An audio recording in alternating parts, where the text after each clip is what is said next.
안녕하세요. 진원입니다. 자, 이번 시간은 파트 4 자료에서 통계이론 진도 나가도록 하겠습니다. 자, 통계이론에서 다룰 토픽들 살펴보겠습니다. 자, 비율 자료, 지수 자료 다루고요. 그 다음 대표값, 평균, 중간값, 최빈값 다루고, 그 다음 분산도, 누적도, 최소 교집합 이런 토픽들을 다룰 건데요. 역시 가장 중요한 토픽들을 모아놓은 거니까 잘 정리하셔야 되겠습니다. 자, 그러면 챕터 소개하는 거 간단하게 파트 소개 보도록 하겠습니다. 자, 자료 해석 능력은 일반적 학습 능력에 속하는 것으로 수치, 도표 또는 그림으로 되어 있는 자료를 정리하는 건데, 거기서 가장 먼저 등장하는 게 기초 통계 능력입니다. 그래서 통계학의 기초 개념들, 대표값, 평균, 중간값, 최빈값, 그 다음 분산도, 퍼져 있는 정도, 분산이라든지 표준 편차 같은 것들, 그런 개념들을 잘 잡고 가셔야 되고요. 그 다음 수처리 능력, 수학적 주의 등으로 구성된다. 자, 그다음 두 번째 줄을 보시면 상대적 자료가 자주 출제된다.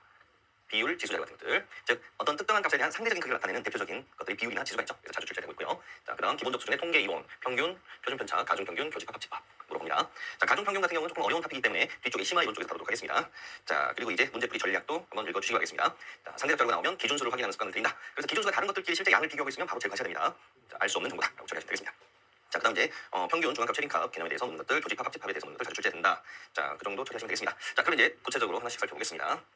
자, 비율 자료부터 보겠습니다. 자, 비율 자료에서 제목 읽어봅니다. 자, 절대적 수치와 상대적 수치로 구별한다. 자, 그럼 절대적 수치는 절대적인 양에 대한 개념이고, 상대적 수치는 어떤 기준에 대한 상대적인 값을 나타내는 거니까 그 기준수에 대한 정보를 주지 않는 한 상대적 크기에 해당하는 실제 양을 계산할 수 없겠죠. 그래서 기준수 옆으로 꼭 확인합니다. 근데 기준수를 알려주지 않았다 하더라도 동일한 기준수에서 나온 거라면, 예를 들어서 성별 구성비 남성 70%, 여성 30%, 7대3 구조라는 거 바로 정할 수가 있죠. 즉 남자가 여자의 2배 이상이다 이런 질문이 가능합니다. 자, 그런데 기준수가 다른 경우, 그래서 남자 실업률, 여자 실업률 이런 구조일 때는 남자 실업자 수가 여자 실업자 수하고 비교해가지고 어느 쪽이 많다 적다 이런 말은 할 수가 없습니다. 즉 기준이 되는 그 실업률의 기준이 되는 성별, 경제활동 인구수를 알고 있어야 됩니다. 그래서 그런 정보가 있는지 꼭 확인하는 습관을 들이셔야 되겠습니다. 자, 그런 내용들이 이제 쭉 다룰 거예요. 자, 같이 보겠습니다. 자, 바로 박스로 들어가 볼게요. 자, 이 박스에는 별표를 해주시고 꼭 정리하시기 바라겠습니다. 자, 절대적 수치와 상대적 수치로 크게 구별하고요. 절대적 수치는 절대적 양에 대한 것, 즉 실수라는 개념이 등장하고요. 그래서 키, 몸무게, 연봉 같은 거. 그래서 사치 계산 바로 하시면 되고요. 평균 나오면 산술 평균으로 처리하시면 되겠습니다. 자, 한편 상대적 수치는 기준수분의 비교수라는 분수를 통해서 계산이 되는 거고, 상대적 개념이다. 분수나 비에 대한 개념으로 연결됩니다. 자, 대표적인 게 이제 비율, 지수, A단 B 자료.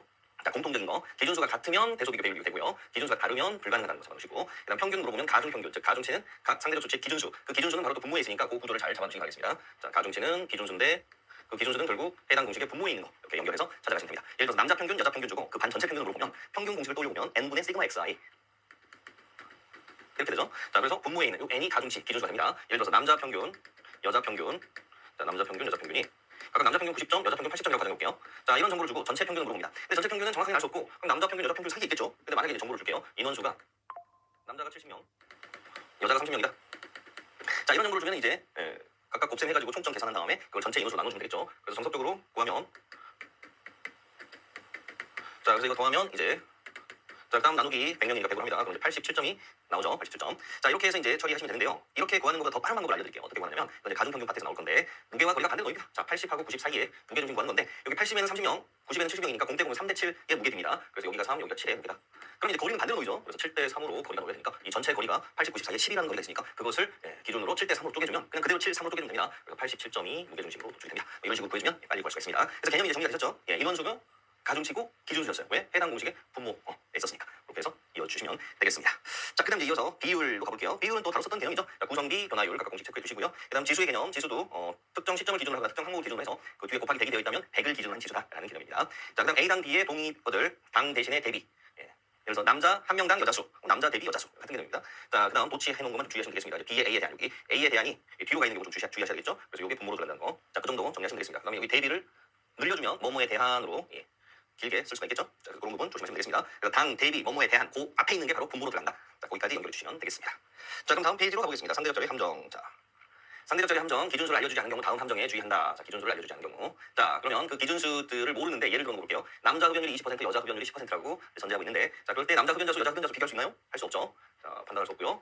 자, 그래서 몇 배인가 그 배수 구조도 판단할 수 없습니다. 네. 자, 그래서 기준수가 되는 그 마을의 남자 수, 여자 수에 대하여 알고 있거나 또는 적어도 성별 구성 비율은 알고 있어야지 판단할 수 있겠죠. 자, 그다음 이제 합산한 함정. 산술 평균을 제시하는 함정에 주의합니다. 자, 각각 남자 흡연율, 여자 흡연율이 이렇게 20%, 10%입니다. 그럼 전체 흡연율이 30%, 이거 합산 처리했죠? 이렇게 하시면 안 되고요. 그다음 15%, 이거 이제 단순 평균을 했잖아요. 이렇게 되는 것도 안 됩니다. 우리가 알 수 있는 거는 아까 무게중심 논리 생각해보면 이 사이에 10하고 20 사이에 있다는 걸 알 수 있고요. 자, 그래서 그 범위 내에서만 존재한다는 걸 알 수 있는데 정확하게 몇 퍼센트가 나올지는 남자 수, 여자 수에 대한 정보를 알아야지 판단할 수가 있습니다. 자, 그다음 넘어가서 비율 자료의 증가폭과 증가율. 자, 비율의 증가폭은 단위가 퍼센트 포인트 꼭 기억하시고요. 자, 그 다음 다시 비율 사이의 증가율을 %로 계산할 수도 있다. 자, 그 내용 살펴보겠습니다. 자, 5년 동안 실업률이 2%에서 3%로 증가했다. 그러면 실업률은 1%포인트 증가죠. 2가 3으로 증가, 1이 증가된 거예요. 단위는 %포인트였습니다. 퍼센트 간의 증감수, 단위는 %포인트. 자, 한편 2에서 3으로 가는 숫자 자체의 증가율을 계산하면 50%잖아요. 그래서 실업률 자체의 증가율을 구할 수도 있습니다. 둘 다 표현이 가능합니다. 둘 다 가능한 표현이지만 우리가 더 많이 쓰는 표현은 첫 번째 표현이에요. 이 표현을 더 많이 쓴다는 거. 더 안 하면 평하잖아. 현재 실업률이 3%인데 전년 대비 1%포인트 증가했습니다. 그러면 전년이 2%였구나 바로 알아볼 수가 있는데 현재 실업률이 3%인데 전년 대비 50% 증가했습니다. 이러면 상위 어떤 값에서 50% 증가한 거야? 그럼 그 값이 우리 이제 전기값 계산 이론을 적용해보면 저번 시간에 배웠던 그러면 이제 1.5로 나눠야겠죠. 50% 증가하면 배율로 1.5니까 3 나누기 1.5 해서 2를 도출할 수 있습니다. 자, 그렇게 해서 이제 계산을 해야 되니까 귀찮단 말이죠. 그래서 이 퍼센트 포인트 개념을 더 많이 씁니다. 자, 그럼 이제 다시 내려가서 퀴즈 보겠습니다. 뭐 쉬운 퀴즈인데 이제 주의하실 거는 2003년 정보가 두 군데에 있으니까 예산 결산 잘 구별하시고 푸셔야 됩니다. 자, 주어진 질문을 보면 예산 구성비에 대해서 질문하고 있습니다. 그러니까 예산 구성비끼리만 비교해야 된다는 거, 즉 예산 이렇게 연결해야 된다는 거. 그만 주의하시면 돼요. 바로 앞에 있는 결산하고 비교하시면 안 됩니다. 자, 그럼 이제 A사업에서 2004년 농민부의 경우 전년 대비 2%포인트 증가. 그러면 86에서 88로 2가 증가했고 단위가 퍼센트니까 퍼센트 포인트 단위가 들어가줍니다. 맞습니다. 자, 뒤에 내용도 맞습니다. 해양수산부의 경우는 자, 8에서 6으로 2가 감소했으니까 2% 포인트 감소. 맞습니다. 자, 그러면 다음 퀴즈로 가볼게요. 자, 문화산업 부문의 예산이 문화관광체육부 예산에 차지하는 비중, 그 부분이 바로 여기 나와 있는 수치들이죠. 자, 그 수치를 보니까 전년 대비 9.5% 증가했다. 자, 9.5%가 증가했다? 이상하죠? 자, 단위가 퍼센트니까 퍼센트 포인트 개념을 써야 됩니다. 퍼센트 포인트. 퍼센트 간의 증가에 대한 수치는 퍼센트 포인트. 자, 그래서 주의하시면 되겠습니다. 조심하세요. 이건 함정 많이 큽니다. 자, 그 다음 이제 아래 퀴즈로 가보시면 자, 질문을 읽어보시면 수출입액이 주어인데 전년 대비 1.4% 포인트 증가. 이거 좀 이상하죠? 그죠? 네, 퍼센트 포인트는 퍼센트 간의 증감에 대한 단위라고 분명히 정리를 했잖아요. 그러면 주어가 퍼센트 정도가 돼야 될 거 아니에요. 즉 수출입액 비중은 이런 식으로 가야 될 거 아닙니까? 그래서 주어하고 수어하고 호응이 안 된다는 거, 단위 일치가 안 된다는 걸 쉽게 알 수 있습니다. 그래서 구체적으로 내용을 안 봐도 문장 자체가 틀렸다는 걸 알 수가 있습니다. 그럼 왜 이런 함정을 팠을까 보시면 여기 숫자를 보면 이렇게 1.4가 증가한 건 맞아요. 그래서 이 문장을 맞는 문장으로 바꾸고 싶다면 이렇게 고쳐야 되겠죠. 수출입액 비중 또는 구성비 점유율 이런 말 쓰고 그 다음에 퍼센트 포인트 그대로 놓고 그렇게 해서 이 말을 넣어줘야 맞는 문장이 되겠습니다. 자, 그러면 거기까지 3번 마무리하고요. 자, 그 다음 4번으로 가보겠습니다. 자, 육아휴직 이용률의 증가폭은 남성이 여성보다 크다. 남성이 크다. 자, 근데 이용률의 증가폭이니까 이용률이 퍼센트잖아요. 이용률. 근데 그것의 증가폭이니까 단위는 퍼센트 포인트가 되겠죠. 즉 퍼센트 간의 증가된 양을 비교하는 거. 핵심입니다. 자, 그래서 대략적인 퍼센트를 계산해 봐야 되는데 자, 남성 여성의 육아휴직 이용률을 보겠습니다. 16년 18년. 자, 그럼 남성 여기 있고 여성 여기 있고 다시 여기 있고 여기 있습니다. 자, 뭐 정확한 계산보다는 어딘가 해볼게요. 자, 남성은 일단 1% 소수점 2개 땡기면 186인데 25니까 그것보다 작고요. 그러면 다시 하나 더 땡겨서 즉 컴마를 점으로 바꾸면 0.1%라고 했죠. 0.1% 소수점을 이쪽으로 옮겼을 때 보다는 크고요. 0.2%보다는 작습니다. 즉 0.1에서 0.2% 사이에 있다까지만 어딘가 할게요. 자, 그 다음에 이제 2018년 가보시면 역시 컴마를 점으로 바꾸시면 0.1%가 15 정도 돼요. 그럼 55 정도니까 그것의 3배, 4배 사이죠. 4배 쪽이 좀 더 가깝습니다. 대략 0.3에서 0.4% 사이다까지만 잡아놓을게요. 그러니까 이거는 그냥 대충 봐도 1%안 되는 애가 1%안 되는 걸로 이동한 거예요. 그러니까 그 차이는 1%포인트 미만이 나오겠죠, 당연히. 자, 그런데 여성 쪽을 보니까 쓱 봐도 1%포인트보다는 크게 증가했다는 게 보이죠? 자, 첫 번째로 보시면 자, 1%를 소수점 2개 땡기면 97 정도 됩니다. 자, 578이에요. 대략 한 6% 정도 되죠, 그러면 얘는. 자, 즉 1%에 한 6배 정도 됩니다. 자, 그다음 여기 마찬가지로 소수점 2개를 앞으로 땡기면 1% 96 정도입니다. 그럼 1133. 그럼 대략 11배는 확실히 넘는 거고요. 11배, 12배 사이에 있는 거예요. 11에서 12% 정도 된다.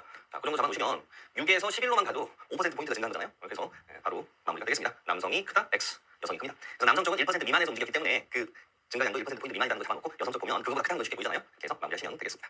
자, 그럼 거기까지 마무리할게요. 자, 135페이지 쉬어가는 코너 잠깐 보고 갈까요? 자, 영어가 나오네요. 옛날 수능, 2015학년도에 수능 영어 문제입니다. 자, 그런데 복수 정답이 인정된 문제예요. 왜 인정되었는지 이유는 여기 설명을 했는데 같이 살펴보시면 이 부분에서 출제 오류가 생겼어요. 자, 단위가 이제 퍼센트입니다. 그러면 퍼센트 간의 증가의 단위는 뭐라고 그랬죠? 퍼센트 포인트죠. 퍼센트 포인트. 그래서 2가 20으로 간 거는 18이 증가했지만 그 단위는 퍼센트가 아니고 퍼센트 포인트가 돼야 됩니다. 그래서 거기까지 잡아내시면 돼요. 그래서 어디랑 연결하시면 되냐면 이 18% increase 이 부분이 잘못됐다는 거 알 수가 있습니다. 18% 포인트 인크리즈라고 해야 되겠죠? 포인트라는 단어가 들어가야 되는데 빠졌어. 틀렸다는 거 잡아내시면 되겠습니다. 자, 그래서 복수 정답이 인정되었어요. 4번이 틀렸는데 5번도 마저 틀린 걸로 인정이 된 겁니다. 자, 그럼 여기까지 쉬어가는 코너 마무리하고요. 다음으로 가보겠습니다. 자, 구성비 사용. 구성비는 전체에서 부분이 차지하는 비율이다. 이렇게 기억하시면 되겠고요. 자, 그러면 구성비에 대한 포인트는 어려운 내용은 없습니다. 자, 첫째, 구성비를 읽었을 때 100%가 어느 방향으로 나오냐? 가로 방향이냐? 세로 방향이냐? 총합이냐? 그 세 가지를 확인하시고요. 자, 그 다음에 이제 첫 번째, 가로 방향으로 100인 경우는 자, 가로축으로 합산해서 100이라면 자, 그런 경우에 자, 가로축으로는 실수 비교를 할 수 있어요. 바로 양쪽 비교를 할 수 있습니다. 자, 그러나 세로축으로는 실수 비교가 불가능하다. 그걸 잡아놓으시기 바라겠습니다. 자, 세로축으로는 이제 기준수에 대한 정보가 제시되었을 때만 가능하다는 거예요. 당연한 이야기죠. 예를 들어서 가로 방향으로 남자, 여자, A반, B반 합계. 자, 이런 비율 자료표를 봤을 때 성별 인원수를 정확히 주지 않은 상태 현재. 그럼 이 상태에서 비율의 기준 방향이 가로 방향을 잡아내시면 이 가로 방향으로는 실제 인원수가 비례하지만 세로 방향으로는 알 수가 없잖아요. 즉 남자수, 여자수 정보를 알아야 계산할 수가 있습니다. 예를 들어 추가 정보로 남자 전체 수는 100명이고 여자 전체 수는 200명이다. 이런 정보가 있었다면 이제 실제 인원수를 계산할 수가 있죠. 각각 40명, 60명이 되는 거고 여기 계산하는 거는 여기는 이제 140명, 60명이 됩니다. 그래서 세로 방향으로 아까 처음에는 40, 70 이 구조였지만 실제 수가 기준수를 이렇게 뒀다면 40, 140으로 달라지게 되잖아요. 그 비례 관계가. 그래서 그런 것들을 주의하시면 된다는 이야기예요. 자, 그러면 이제 이론표에서 뭐 세로 방향으로 100인 경우에도 마찬가지겠죠. 세로 방향으로는 실제 수를 바로 비교할 수 있지만 가로 방향으로는 비교할 수가 없겠죠. 자, 예를 들어서 하나 더 만들어 보면 남자, 여자 그대로 놓고요. A반, B반 놓고 이제 합계해서 세로가 100인 구조로 잡아볼게요.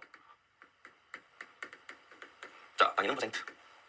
자, 이런 표에서 이제 세로 방향으로는 실제 수와 비례합니다. 실제 인원수하고. 그렇지만 가로 방향으로는 비례하지 않습니다. 그래서 그런 점을 잡아주시면 되겠습니다. 자, 그럼 이런 경우에는 이제 정보를 이런 정보를 줘야겠죠. A반이 뭐 200명이고 B반이 300명이다. 뭐 이런 정보를 줬다고 가정하면 이런 정보가 주어졌을 때만 이제 세로 방향으로 인원수 비교를 할 수가 있습니다. 자, 그럼 여기 기준수가 여기 200이니까 각각 요 비율의 2배를 해주면 실제 인원수가 됩니다. A반 쪽에서는 그럼 80, 120. 자, B반 쪽에서는 300명이 기준수니까 비율의 3배를 해줘야 되겠죠. 이렇게 해서 마무리해 주시면 이제 인원수 비교를 할 수가 있다는 겁니다. 자, 그런데 이제 그 세 번째 경우 총합이 100인 표의 경우는 이런 경우예요. 추가적으로 좀 더 밑으로 가볼게요. 자, 그럼 A, B, 남녀 30, 20, 40, 10 뭐 이런 구조로 되어 있다면 단위가 %고요. 자, 그러면 이 네 개를 다 더하면 100이 되잖아요. 그래서 이 개와 개가 만나는 총계에서 100이 만들어지는 구조예요. 그럼 이제 가로로 합산해 보면 50, 50이고 세로로 합산해 보면 70, 30이죠. 자, 그래서 이 표 안에 있는 모든 수치들은 실제 인원수하고 비례합니다. 예를 들어서 이 경우에는 실제 인원수에 대한 정보를 이 전체 인원수 A, B반 남녀 토탈한 전체 인원수 여기에 대한 정보를 주겠죠. 만약 이 전체 인원수에 대한 정보가 뭐 예를 들어서 200명이다. 전체가 200명이다. 이렇게 준다면 각각 이 비율들의 2배를 해주면 실제 인원수가 되겠죠. 100% 기준으로 나온 비율이니까. 그래서 60, 40, 80, 20 이런 식으로 실제 인원수를 산출하시면 되겠습니다. 자, 그럼 여기까지 이제 비율 자료가 나왔을 때 배운 방법 말씀드렸어요. 비율의 기준수가 가로 방향이냐, 세로 방향이냐, 총합이냐 그걸 따져가지고 실제 인원수를 비교할 수 있나 없나를 확인해야 된다. 자, 그다음 이제 상대적 자료의 비에 대해서 보겠습니다. 자, 그럼 방금 봤듯이 기준수가 알려주지 않은 경우에서는 실제 양을 비교할 수 없는 그런 상황이 있었잖아요. 자, 어떤 경우냐면 그 아래표를 보시면 자, 소방관하고 경찰관을 보시면 세로로 합산해서 100이 되는 구조예요. 그럼 가로 방향으로 인원수 비교는 할 수 없다는 얘기잖아요. 즉, 소방관과 경찰관의 인원수 비교는 할 수가 없는 상황입니다. 즉, 이 100으로 놓은 것들의 실제 인원수를 알려주지 않는 한 할 수가 없어요. 자, 그래서 기준수가 다른 상대적 자료 간의 대소 비교, 배수 비교 할 수 없다. 이게 이제 전제가 되는 원칙이에요. 대전제 원칙. 그러나 예외적으로 상대적 자료 간의 B라는 건 뭐죠? 레이쇼, 즉 분수 구조라든지 A 대 B 같은 B로는 판단할 수가 있다는 거예요. 그래서 이런 경우에는 B에 대한 질문은 할 수 있습니다. 자, 그래서 이제 그거를 확인해 볼게요. 자, 소방관, 경찰관의 인원수를 직접 비교할 수는 없지만 소방관 1인당 경찰관이라든지 경찰관 1인당 소방관 같은 분수 구조로 비교는 할 수 있다는 얘기입니다. 자, 그래서 A적이 많은가 B적이 많은가 확인할게요. 자, 그럼 이제 우리가 궁금한 게 이 소방관 수와 경찰관 수를 모른단 말이죠, 현재. 그럼 각각 X, Y로 치환을 해보겠습니다. 인원수를. 자, 그리고 나서 이제 배분해주면 0.4X, 0.6X, 그다음에 여기 0.6Y, 0.4X, 0.4Y 이렇게 들어가겠죠. 자, 그렇게 해서 그 아래표가 만들어집니다. 이제 구성비대로 배분을 해준 겁니다. 자, 그럼 이제 질문이 경찰관 1인당 소방관 수를 물어봐요. 그럼 이제 문자로 정리해보면 각각 이렇게 되겠죠. 경찰관이 분모, 소방관이 분자입니다. 자, 그럼 전국의 경우는 Y분의 X, A지역, B지역과 마찬가지로 그대로 이제 분수가 만들어집니다. 그럼 쟤네들 사이의 비례식을 다시 써볼게요. 자, 그러면 다음과 같은 비례식이 만들어집니다. 이것들을 그대로 나열했어요. 쭉 나열했습니다. 자, 그럼 이 상태에서 가만히 생각해보니까 X, Y는 결국 다 지워지잖아요. X 지워지고 Y 지워지고 서로 지워지고 그 다음에 각각 이제 100을 분자 분모에 곱하면 100분의 100, 60분의 40, 40분의 60 결국 비율만 그대로 들어가는 구조하고 같아지게 되죠. 그래서 결론은 구성비와 구성비만 넣어가지고 쓰는 거랑 결과가 같다는 이야기입니다. 여기까지 잘 정리하시면 됩니다. 그럼 결론은 그 위에 표로 처음 표로 갔을 때 X, Y로 굳이 치환하지 않아도 이렇게 그냥 바로 비율끼리 분수를 만든 것과 비례한다라는 점을 발견하시면 되겠습니다. 자, 그럼 이제 이걸 가지고 퀴즈 낸 것들을 확인해 볼게요. 자, 그럼 137페이지 하단에 있는 퀴즈 보겠습니다. 자, 그러면 비율의 기준이 세로 방향이 있다는 거 확인하시고요. 세로의 합이 다 100으로 깔려있습니다. 자, 1번 질문. 경제활동 인구 1인당 지역 내 총생산 가장 많은 분야는 호남권이다. 자, 지금 1번 질문하고 2번 질문하고 좀 구별을 해야 되는데요. 2번 질문 같은 경우는 제저 고용인구하고 도소무역 고용인구를 직접 비교하고 있잖아요. 그러면 제저 고용인구 하단에 있는 100과 도소무역에서 하단에 있는 100이 실제 같은 사람 수인지는 우리가 모르잖아요. 그죠? 그러니까 이 표 안에 있는 수치 가지고 직접 인원수 비교할 수 없다는 거예요. 즉, 세로 방향으로 바로 비교할 수 있지만 가로 방향으로 비교할 수 없다는 게 기본적인 원칙이 돼야 된다는 얘기예요. 그래서 2번 질문은 X가 됩니다. 이건 바로 비교하고 있으니까 X. 한편 1번 질문은 분수로 묶고 있으니까 가능해요. 뭐뭐당, 즉 분수 구조죠. A당 B 구조, 분수 구조 A분의 B. 그럼 경제활동 인구하고 지역 내 총생산 간의 분수 구조를 묶고 있는데 가장 많은 권역이 호남권이다. 그럼 호남권의 경우는 요 구조 분수가 요게 가장 큰 분수네 이거죠. 즉 얘는 일일이 이제 수치를 비교해서 판단하셔야 됩니다. 자, 그러면 이제 1보다 큰 구조가 영남권도 나오죠. 그래서 두 개만 대상을 놓고 비교해 볼게요. 자, 호남권이 더 큰 수라는 게 확인됩니다. 자, 호남권 같은 경우는 1.07이 나오는데 영남권은 1.05 미만이라는 것만 확인해 주시면 됩니다. 자, 분모가 25.9고 분자가 27.1이에요. 그러면 분자 분모의 차이가 1.2 차이가 나오죠. 즉 27.1이라는 걸 쪼개보면 25.9 더하기 1.2 이렇게 쪼갤 수가 있는데 이 1.2는 25.9를 기준으로 5% 미만이잖아요. 즉 10%는 2.5고 대략 2.6 정도 봐주시면 돼요. 그럼 5%는 1.3 정도 나오겠죠. 그래서 1.2는 그보다 작아. 그래서 5% 미만이야. 그래서 1.05 미만이다 추정 정리하면 이렇게 됩니다. 따라서 호남권이 가장 크다라는 결론 맞습니다. 자, 그러면 이제 동그라미 치시고 그다음 3번으로 가볼게요. 자, 3번도 여기 대비의 동그라미 쳐봅시다. 대비. 자, 대비라고 들어갔기 때문에 역시 분수 구조입니다. 앞에가 분모, 뒤에가 분자. 그럼 지역 내 총생산 대비 수출액 비율 이렇게 분수 구조를 묻는 건데 그랬을 때 전국 평균보다 높은 지역. 자, 전국 평균은 이제 100분의 100이라고 놓습니다. 비율 대 비율 그대로 분수 구조로 놓습니다. 100분의 100. 그럼 1이잖아. 1. 그럼 1보다 큰 거를 묻습니다. 1보다 큰 거 분수 구조가. 그러면 분자 쪽의 구성비가 분모 쪽 구성비보다 큰 거를 차지하는 얘기가 됩니다. 자, 그럼 수도권 이쪽이 작고요. 충청권 우리가 여기가 커요. 해당되고 호남권, 영남권 되고요. 쭉쭉 보시면 두 개만 해당됩니다. 그렇게 해서 맞구나. 그러니까 이전에 풀었듯이 문자로 치환하고 가셔도 되지만 그 과정을 생각한 거예요. 이해를 돕기 위해서 한 번만 더 문자로 치환하는 거 연습해볼게요. 자, 예를 들어서 여기를 x라고 놓고 여기를 y라고 놓는다면 자, 전국 평균은 x분의 y가 됩니다. x분의 y. 그죠? x분의 y. 자, 그럼 그거보다 높은 지역 예를 들어 충청권 볼게요. 충청권은 요거니까 0.109 x분의 0.152 y라고 표현할 수가 있잖아요. 충청권은 즉 x에서 10.9% 차지하고 있고 y에서 15.2% 차지하고 있으니까. 그럼 얘는 지금 x분의 y보다 크다는 거 확인되죠? 어디만 확인하면 되냐면 여기 여기가 1보다 큰 거 확인하시면 되죠. XXYY 지워버리면. 그래서 여기가 1 초과라는 것만 확인하시면 되겠습니다. 그러니까 결론적으로 그냥 퍼센트로 봤을 때 분자 쪽에 퍼센트가 더 큰 거를 찾으라는 이야기가 됩니다. 자, 그럼 거기까지 마무리하도록 하겠습니다. 자, 챕터 17 지수 자료 이론 보겠습니다. 자, 지수 자료도 비율 자료와 마찬가지로 상대적 자료입니다. 그래서 기준수가 분모에 들어가고 비교수가 분자에 들어가는데 일반적으로 지수는 100기준 지수를 많이 써요. 그래서 곱하기 100 해서 100을 기준으로 한다. 자, 라는 거를 표현하고 있습니다. 근데 만약에 이 자리에 아무런 숫자가 없어요. 그냥 아무것도 안 들어가 있어. 그러면 그건 1 기준 지수로 갑니다. 만약에 1000이 들어가 있으면 이 자리에 그건 1000 기준 지수로 갑니다. 그래서 정의에 따라서 100 이외에 다른 기준이 들어갈 수도 있다는 거 참고하시고요. 자, 그 다음 이제 특정 시점을 기준으로 하거나 특정 항목을 기준으로 한 경우들 살펴보시면 됩니다. 예를 들어 1990 이꼴 100이다. 그럼 1990년 값을 100으로 보고 다른 연도들의 값을 비교하려고 하는 거다라고 이해하시면 되고요. 전년 동기를 100으로 놨다. 그럼 전년 동기 100에 세팅했을 때 현재가 예를 들어서 113이다. 그럼 전년 동기 대비 13% 증가했구나. 이런 걸로 잡아내는 겁니다. 자, 그래서 주로 이제 경기 지수나 물가 지수 같이 시간에 따라서 그 데이터를 추적하고 싶은 그런 정보들에 적용을 많이 하고요. 한편 이제 한국을 100으로 뒀다, 여자를 100으로 뒀다. 한국을 100으로 둔 경우는 이런 경우요. 비교 물가 지수처럼 한국 물가를 100으로 놨을 때 일본, 미국, 독일 이런 국가들의 물가는 어느 정도 되나. 그래서 일본 물가는 120이다. 한국을 100으로 놨을 때 그러면 이제 일본 물가가 한국보다 20% 비싸다, 높다라는 이야기죠. 자, 그런 식으로 해석하시면 되겠습니다. 그럼 여자를 100으로 놨다. 이건 보통 성비에서 여자 인구 100명당 남자 인구 수를 성비라고 하잖아요. 그래서 여자가 100인데 남자가 110이야. 그러면 남자 인구가 여자보다 10% 많다는 거죠. 그렇게 해석하시면 되겠습니다. 자, 그다음 이제 문제풀이 전략. 이거는 비율 자료와 동일한 전략이 기준이 무엇인지 항상 생각한다. 그래서 그 기준이 특정 시점이냐 특정 항목이냐 판단하고 결론적으로 기준이 같은 방향이 어딘가 이걸 생각한 거예요. 자, 그래서 기준수가 다르다면 지수만으로는 실수 비교를 할 수 없다는 거 체크해 주시면 되겠습니다. 자, 그럼 바로 연습 들어갈게요. 자, 퀴즈 옵니다. 자, 100으로 깔려있는 거 체크해 보시면 여기 깔려 있습니다. 이 100으로 깔려있는 게 지금 가격 지수인데 이 가격이 실제 같았을까요? 그건 모르잖아요. 그죠? 이때 가격이 실제 가나다 지역이 같았는지 우리 몰라요. 그러면 가로 방향으로는 가격 비교를 할 수가 없다는 거예요. 가격 비교를 세로 방향으로는 할 수 있죠. 당연히 이 자료가 특정 시점을 100으로 놓고 다른 시점에 가격을 비교하려고 하는 거니까요. 자, 그래서 그 표의 구조를 바로 잡아내시면 되는데 혹시 이게 잘 안 된다 그러면 이제 갑주를 보세요. 갑주를 보시면 자, 이 가격 지수라는 게 자, 1월 달의 가격을 근데 해당 지역이에요. 그럼 예를 들어 지역이 가나 가가 있으니까 가 지역이면 해당 지역이 가가 되는 거고 그럼 분자에도 해당 지역이니까 가 지역이 들어가야 된단 말이에요. 즉 동일 지역끼리 비교하려고 만든 거다라는 거예요. 동일 지역끼리 시간에 따라서 비교하려고 하는 겁니다. 그래서 1월을 100으로 뒀을 때 N월, 즉 다른 달, N월이 1월로 들어가면 같은 달이 되니까 그때 당연히 100이 되겠죠. 2월이면 다른 달, 3월이면 다른 달 이렇게 됩니다. 그래서 1월 대비 다른 달의 아파트 가격을 비교하려고 하는 거고 2월을 100으로 놨을 때 다른 달이 얼마냐. 그래서 이걸 이제 기계식 개념으로 이해하셔도 돼요. 1월 대 N월의 개념을 저 분수식을 기계식으로 쓰면 100대 표에 있는 지수 이 구조가 됩니다. 그래서 이렇게 세팅하셔도 되겠습니다. 자, 그럼 이제 포인트 다 잡았고요. 하나씩 보겠습니다. 그럼 이제 이것부터 보는 거예요. 지역 간에는 실제 가격을 비교할 수 없다라고 원칙을 세워놓고 질문 봅니다. 그래서 가격을 지역 간에 비교하고 있는 게 있나? 자, 여기 가지역, 다지역 가격을 직접 비교하고 있죠. 가격 등장합니다. 그래서 가격보다 높다 이렇게 판단할 수는 없습니다. 자, 실제 가격을 비교는 안 된다고 했습니다. 또 있나요? 자, 2번 같은 경우는 다지역 내에서 비교 오케이. 3번 같은 경우는 가지역 내에서 비교 오케이. 4번 같은 경우에는 각 지역 내에서 비교 오케이. 그래서 일단 2번, 3번, 4번은 확인을 해주셔야 돼요. 이것들은 이제 표에 가서 확인을 해주셔야 됩니다. 자, 그럼 2번 볼게요. 다지역 1월하고 3월의 가격이 같다. 그럼 같은 지역 내 비교니까 두 개의 지수가 같아야 된다는 이야기예요. 자, 1월을 100으로 뒀으니까 3월도 100인가? 자, 그 이야기죠. 자, 그렇게 해서 이거 확인되었고요. 자, 그 다음 3번. 가지역의 1월이 1억 원이라면 가지역 7월 같은 지역입니다. 1억 400만 원입니다. 자, 1억을 100으로 놨다. 그럼 1억 400이면 104가 된단 말이에요. 그래서 지수가 104인가를 보라는 이야기야. 자, 요거랑 관계. 맞습니다. 자, 그렇게 해서 확인되고요. 헷갈리시면 여기 비례식 생각해요. 1월을 100으로 놨을 때 N월이 지수가 여기 104잖아요. 그럼 이 100을 1억으로 보면 여기는 1억 400만 맞잖아요. 즉 만 단위로 쓰면 공 4개가 있는 만인 거고 요거는 이렇게 되는 거니까요. 네, 이렇게 해서 맞다는 거 확인되시면 되겠습니다. 자, 그렇게 잡아내시면 되겠고요. 자, 그 다음 4번. 자, 매월 상승한가요? 뭐 그렇지 않은 거 발레 찾아내시면 됩니다. 그런 거 잡아내시면 틀렸다는 거 잡아내시면 되겠습니다. 자, 거기까지 OX 마무리하고요. 다음으로 가보겠습니다. 자, 또 퀴즈들이 나오죠? 살펴볼게요. 자, 100이 어느 방향인가? 빨리 체크합니다. 여기 있습니다. 자, 여기도 등장하죠? 자, 상호 종사자를 100으로 놓은 표다. 그러면 이 100들이 실제 임금이 같은지는 모르잖아요. 그러니까 세로 방향, 즉 연도 간에는 임금 비교를 직접 할 수는 없어요. 자, 이 상호 종사자의 각 연도별 실제 임금을 알려줘야지 판단할 수가 있습니다. 근데 알려주지 않기 때문에 판단할 수 없어요. 그럼 이제 가로 방향으로는 동일한 연도 내에서 다른 직종끼리의 비교가 되죠. 자, 그렇게 해서 가로 방향으로 비교합니다. 자, 그럼 이제 1번 질문 고위 임직원 어쩌고저쩌고 임금이 2012년에 가장 작다. 연도간 비교를 하고 있어요. X가 됩니다. 알 수가 없고요. 그다음 2번. 자, 고위 임직원 쪽의 임금이 매년 가장 높고 단순 노무 쪽이 가장 낮다. 그러면 매년 그런지 확인해 보시면 일단 2010년 보니까 여기가 제일 크고 여기가 제일 작아요. 맞습니다. 다른 데도 마찬가지예요. 따라서 동그라미 치면 되겠습니다. 자, 이게 조금 헷갈리시면 이렇게 이제 문자로 한번 나볼게요. 예를 들어 2010년에 사무종사자 이 100이 실제 임금을 모으니까 X라고 나볼게요. 그러면 이 1.89X가 되겠죠. 여기는 189를 베일로 바꾸면 소수점 2개 땡겨서 1.89니까 1.89X. 그럼 여기는 소수점 2개 땡겨서 0.628X. 그럼 이 첫 번째 줄에 있는 모든 줄에는 X가 다 들어갈 거 아니에요. X를 기준으로 지수를 소수점 2개 땡겨서 베일로 써서 붙여주면 되니까요. 앞에 써주면 되니까. 그래서 다 비교가 된다는 이야기다. 자, 한편 연도가 달라진 2011년 같은 경우 이 100을 모으니까 Y라고 두면 이 X하고 Y가 관계를 모르잖아요. 그렇기 때문에 이제 요 189.4는 1.894Y가 되는데 그 1번 질문에서처럼 이 연도간에 비교할 수 있어요? 할 수 없어요. 이 X하고 Y를 실제 알아야 이것들의 실제 임금 X에 대해서 판단할 수가 있겠죠. 그래서 불가능합니다. 자, 그렇게 해서 혹시 헷갈린다. 그럼 기준수를 문자로 놓고 문자로 정리해 보시면 이해가 더 잘 되실 겁니다. 자, 그 논리를 이제 그 아래 퀴즈에도 적용을 해볼게요. 자, 다음 OXP 보도록 하겠습니다. 자, 표를 보면 비용 지수가 나와 있는데 가족 수에 따른 근데 2인을 100으로 뒀습니다. 그 표 안에 2인이 등장하지 않지만 표 안에 표기를 해보면 2인 각각 100이라고 써볼게요. 그러면 2인의 이 100이 실제로 비용이 같은지는 우리가 모르잖아요. 그죠? 그렇기 때문에 세로 방향으로는 직접 비용을 비교할 수는 없고 항목 간에는 가로 방향으로 가족 수에 따라서는 비교할 수가 있어요. 그래서 가로 방향 비교했다. 그럼 질문 중에 이제 먼저 세로 방향으로 비교하고 있는 거 한번 볼게요. 그런 것들 제거합니다.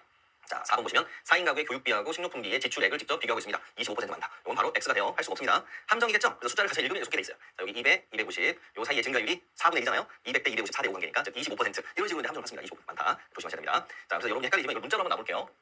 자, 2인 가구의 식료품비, 의료비, 교육비, 기타 소비 각각 A, B, C, D라고 문자로 한번 나볼게요. 문자 놓으시면 이 4인 가구의 식료품비 요 200은 이제 2A에 해당하고요. 교육비는 2.5C에 해당합니다. 이 두 개 사이의 증가율을 알 수가 없죠. A와 C가 역시 미지수로 되어 있기 때문에 알 수가 없습니다. 자, 그러면 이제 4번은 제거가 됐고요. 자, 그럼 이제 1번은 가능한가요? 5인 가구는 3인 가구보다 식료품비 지출액이 2배 이상이다. 자, 그러면 여기 2인 가구 100을 A라고 뒀으니까 여기 106은 1.06A, 즉 소수점을 두 개 앞으로 당기면 배율이 됩니다. 100 기준 지수니까 배율로 바꾸는 거는. 그럼 여기는 2.3A, 즉 가로 방향으로는 이 A가 모두 공통이에요. 가로 방향으로는 모두 들어가 있죠. 즉 결론은 굳이 적을 쓸 필요 없다는 이야기예요. 가로 방향으로는 그냥 지수 자체를 그대로 비교하시면 배수 비교가 된다는 이야기입니다. 따라서 106하고 230 사이에 2배 이상인지만 확인해 주시면 됩니다. 자, 그럼 2번은요. 자, 2번은 조금 이따 보고요. 가장 어려운 질문이니까 3번 먼저 볼게요. 자, 4인 가구 대비 5인 가구의 소비 지출액 증가율이 가장 높은 항목은 교육비다. 자, 교육비를 보시면 250, 300. 자, 가로 방향으로는 실제 비용하고 비례하니까 지수 자체 증가율을 보시면 됩니다. 250, 300이니까 250에서 50, 즉 5분의 1이 증가율, 즉 20%가 나오죠. 다른 줄에서 20%안 나오죠. 다른 줄다 20% 미만입니다. 따라서 확인됩니다. 자, 그럼 이제 2번 별표 하시고 볼게요. 이게 함정에 속기 쉽습니다. 5인 가구는 2인 가구보다 총 소비 지출액이 2배 이상이라고 했습니다. 그러면 이제 2인 가구는 선생님 이렇게 합산하면 되는 거 아니에요? 4개 더하면 400이고 5인 가구도 이거 4개 더하면 이거 800 넘는데? 이렇게 해서 맞는데? 라고 하시면 안 돼요. 방금 우리가 하는 논리는 뭐가 되죠? 우리 똑같이 취급한 거잖아요. 저 상대적 수치를. 기준수가 다른데 똑같이 취급하면 안 되죠. 그래서 산술 평균이나 합산으로 가시면 안 되고 어떻게 가야 되죠? 가중 평균으로 가야 돼요. 그럼 이 문자로 뒀을 때 이것들이 이제 이렇게 됐잖아요. 2인 가구가 A, B, C, D 4개 합인데 그럼 5인 가구는 이걸 각각 문자로 놓으면 자 2인분의 5인 총 소비 지출액을 문자로 써보면 2인은 A, B, C, D의 합이고 5인은 자 각각 소수점 2개 앞으로 당겨서 지수를 배율로 바꾼 다음에 문자 다시 넣어주면 됩니다. 그럼 2.3A, 1.6B, 3C, 1.9D 이렇게 이제 표시할 수가 있죠. 그러면 이제 이 자체를 계산할 수가 있을까 없을까 생각해보면 A, B, C, D 4개나 등장하잖아요. 그러면 계산할 수가 없습니다. 다만 우리는 뭐는 알 수 있죠? 범위는 알 수 있어요. 자, 이 중에 가장 작은 숫자가 1.6이니까 이건 1.6보다는 크고요. 그다음 가장 큰 숫자가 3이니까 3보다는 작다는 걸 알 수 있어요. 극단적으로 이렇게 가정해 보시면 됩니다. B를 제외하고 이런 경우는 A, C, D가 0이라고 가정해 보는 거예요. 0일 수는 없지만 극단적으로 0이라고 가정해 보면 그러면은 분모 부분에는 B만 남고요. 분자 부분은 1.6B만 남아요. 그래서 1.6이 나옵니다. 근데 그럴 수는 없잖아요. 다 0일 수는 없죠. A, C, D가. 그러니까 그거는 불가능해. 그래서 그거보다는 큰 거예요. 그럼 마찬가지로 이제 여기 3이 나오는 경우는 극단적으로 C를 제외한 A, B, D가 0이라고 가정해 보는 거예요. 그럼 이제 C분의 30만 남겠죠. 그러니까 3만 남습니다. 그리고 그 사이에 있구나. 결론은 이제 지수로 따져보면 2인 가구로 100으로 봤으니까 5인 가구의 지수의 범위는 총지수, 종합지수 할게요. 종합지수의 범위는 여기서 제일 작은 160과 제일 큰 300 사이에 나온다는 거예요. 그래서 2인을 100으로 뒀을 때 5인의 총지수는 정확하게 알 수 없고 그냥 160에서 300 사이에 있다는 걸 알 수 있고 정확히는 160보다 크고 300보다 작다 이 이야기예요. 그 사이에 있다는 이야기는. 따라서 200보다 작을 수가 있죠. 자, 그리고 이제 배수로 보면 2배보다 작을 수가 있습니다. 따라서 X. 그래서 결론은 이 표에 있는 모든 지수들이 각 줄에 있는 지수들이 5인 가구에 있는 게 다 200 이상으로 세팅이 되었다면 그때 맞는 말이 되겠죠. 근데 그렇지 않기 때문에 X가 됩니다. 자, 그러면 이제 다음 퀴즈로 가보겠습니다. 자, 지수에 대해서 체킹을 먼저 해볼게요. 자, 판매 수량 지수, 평균 판매 단가 지수 이렇게 되어 있습니다. 자, 근데 각각 2011년을 100으로 했다고 합니다. 2011년을 100으로 했어. 100 기준 지수구나. 자, 그런데 첫 번째 그래프에서는 A 제품, B 제품이 100으로 놓은 게 실제 같은지 다른지 얼마인지 그런 정보가 없어요. 그러니까 기본적으로 같지 않다라고 가능성을 두고 간 거예요. 그럼 이제 제품 간의 비교는 안 되겠죠. 얘들 비교는 안 돼요. 즉 시간에 따라서는 비교할 수 있지만 이 제품 간의 세로 방향으로는 비교할 수가 없습니다. 기준수를 모르니까. 그럼 이제 예를 들어서 2011년에 두 제품의 기준수를 모르지만 판매 수량을 각각 소문자로 A, B라고 나올게요. A하고 B가 있다. 자, 그런데 이 A, B는 실제 얼마인지 우리가 모르기 때문에 판단할 수 없고요. 자, 그다음 그림 위로 가면 평균 판매 단가 지수인데 이때는 각주 2번에 2011년이 두 개가 동일하대요. 그럼 2011년을 각각 XX로 나볼게요. 자, 그러면 결국 제품 간에도 비교가 되는 거죠. 제품 간에도 비교가 됩니다. 따라서 시간에 따라서 특정 제품을 쭉 시간에 따라서 비교할 수도 있고 판매 단가에 대해서 제품 간에도 비교가 된다는 거. 그래서 포인트가 제품 간에 비교된다는 거예요. 자, 근데 3번 각주를 보시면 매출액은 평균 판매 단가 곱하기 판매 수량인데 판매 수량의 경우에는 자, A 제품, B 제품 간에 A, B 간에 비교가 안 됐죠. 그러면 그걸 곱해서 판매 단가에 곱해서 나오는 매출액도 마찬가지겠죠. 그걸 잡아내셔야 돼요. 즉 판매 수량하고 매출액은 제품 간 비교가 안 되는 구조구나. 이걸 적어놓습니다. 자, 그러면 이제 선지 중에서 4번 같은 경우에 매출액이 제품이 달라지고 있는데 그것들을 비율을 묻고 있습니다. 따라서 판단할 수가 없고요. 자, 그 다음 1번 같은 경우에 판매 수량의 증가량을 묻고 있어요. 증가량. 증가량을 알면 실제 어쨌든 판매 수량을 2011년 값을 줘야지 2011년이 아니라 어쨌든 그 연도 안에 있는 특정 연도의 그 양을 직접 줘야지 알 수 있죠. 이 제품에. 그래서 이거는 알 수가 없습니다. 자, 예를 들어서 1번을 문자로 한번 정리해보면 12년, 17년의 B 제품 판매 수량이니까 요 지수 자체의 증가량은 넣는 게 아니에요. 실제 판매 수량의 증가량을 묻고 있는 거니까 문자로 쓰면 여기가 자 2011년 B 제품을 소문자 B로 놨기 때문에 얘는 1.08B, 얘는 1.25B. 그럼 이 사이에 증가된 양을 알 수가 있을까요? 이 증가된 양을 알려면 B가 얼마인지를 알아야 될 거 아니에요. 그래서 판단할 수가 없습니다. 자, 그래서 1번은 틀렸어요. 다만 증가량이 아닌 2번처럼 증가율을 묻는다면 이건 가능하죠. 증가율을 묻는다면 그거는 가능합니다. 분수 구조로 하는 거니까 증가율은 배율을 생각해보면 T5 대 T2 분수 구조잖아요. 그래서 2번 같은 경우는 A 제품 매출액의 12년하고 18년 값을 묻고 있으니까 자, A 제품 매출액은 자, 위아래를 곱해야 되겠죠? 그러면 12년 요거 그다음에 요거 곱해야 되고요. 그다음에 18년 요거 곱해야 됩니다. 자, 그런데 이제 각각 문자로 세팅해 볼게요. 그러면 여기는 1.25A, 여기는 1.6A가 되죠. 지수를 소수점 두 자리 앞으로 당기면 배율이 되고 그다음에 이제 소문자 A, B를 이제 문자를 넣어주시면 됩니다. 자, A 제품이니까 이제 각각 A를 쓰면 되겠고요. 그다음에 여기에는 각각 1.1X, 그다음에 1.3X, 각각 XX로 넣었으니까요. 자, 그럼 이렇게 곱한 거 다시 증가율 묻는 거죠. 그러면 T1분의 T2 구조로 즉 여기가 12년, 여기가 2018년. 자, 뭐 실전에서 이걸 굳이 뭐 문자로 다 바꾸고 하실 필요는 없어요. 구할 수 있다는 것만 확인하시면 되는데 이해를 돕기 위해서 써볼게요. 자, 그러면 12년의 경우는 1.25a 곱하기 1.1x, 그다음 2018년은 1.6a 곱하기 1.3x. 자, 요게 이제 배율이잖아요. 그럼 여기 이제 1 빼고 배를 곱하면 증가율이 되니까 배율을 구할 수 있으면 증가율도 구해지는 거예요. 자, 이거 구해진가요? 자, a 지워지고 x 지워지고 숫자만 남았죠. 그러니까 계산된다는 이야기, 계산할 필요 없고 계산된다는 것만 확인하시면 되겠습니다. 자, 그렇게 해서 이제 2번이 처리가 되었고요. 자, 그다음에 이제 3번 같은 경우는 B제품 평균 판매 단가, A제품 평균 판매 단가의 비율입니다. 판매 단가는 그림 위에 있었는데 2011년에 두 개가 동일하다고 했으니까 제품 간에도 비교된다고 했어요. 따라서 정리가 되죠. 구할 수 있습니다. 바로 2018년에 바로 그냥 써보면 요것도 돼요. 그럼 얘도 이제 문자로 쓰면 1.25 x가 되겠죠. 그래서 3번 같은 경우는 분모가 B제품, 그러면 1.3x, 분자가 A제품 1.25x, 그리고 XX 지워지니까 오케이 구할 수 있습니다. 자, 역시 식으로 이렇게 정리할 필요는 없지만 이해를 돕기 위해서 써본 겁니다. 자, 그다음 이제 4번 2012년 A제품 매출액 대비 B제품 매출액 비율, 이건 구할 수 없다라고 제가 단정 짓고 넘어갔지만 한번 식으로 정리해보고 마무리할게요. 자, 그러면 2012년에 A제품 매출액은 요거 아까 써놨던 요거죠. 요거 그대로 바꿔볼게요. 4번 같은 경우 A제품, B제품, A제품은 1.25A 곱하기 1.1x. 자, B제품 같은 경우에는 이제 요거하고 요거로 곱해야 되겠죠. 그래서 1.08B 곱하기 1.025x 이렇게 됩니다. 자, 즉 얘도 소수 좀 두개 땡기고 x 붙여주시면 됩니다. 이렇게 이게 나온 거예요. 자, 그럼 이제 지워볼까요? x 지워지네. 아, 근데 여기 안 지워지네. a, b가. 그래서 a와 b에 대해서 실제 값을 알아야 구할 수가 있습니다. 그래서 4번은 못 구한다라고 결론 내리시면 되겠습니다. 자, 그럼 여기까지 이제 챕터 17 마무리하도록 하겠습니다.